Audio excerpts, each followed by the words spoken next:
A few years ago, I found myself sitting on the ground in one of the most beautiful places I've ever been. It was Waterton Lakes National Park, near the iconic Prince of Wales Hotel.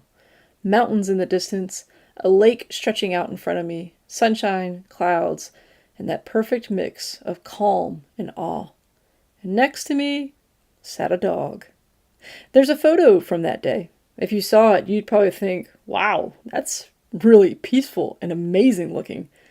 That's someone living a great life. But here is what you wouldn't know. I didn't feel good that day, like at all. I felt horrible.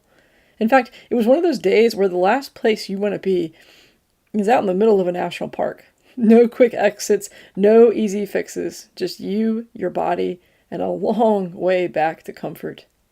My family was exploring the hotel, and I took the dog out to a scenic overlook. There was a bench right there, but instead I sat on the ground.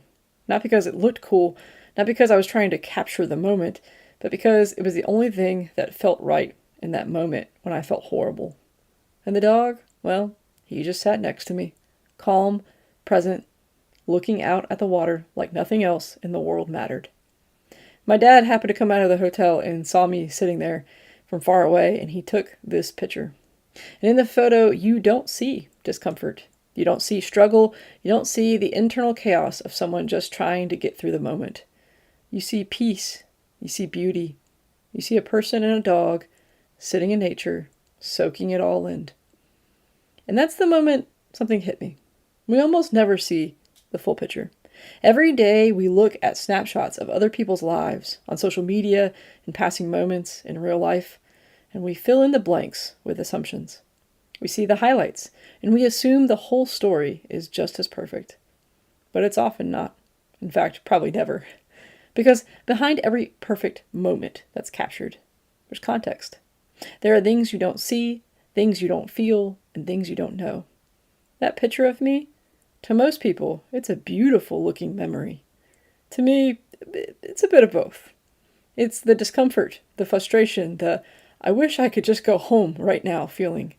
And at the same time, it's also peace.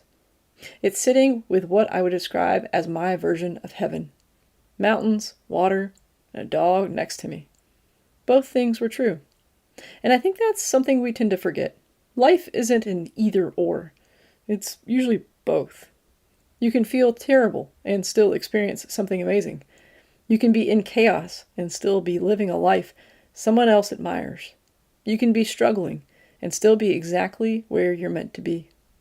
That day didn't go the way I would have planned, but it gave me something better than a perfect experience. It gave me perspective.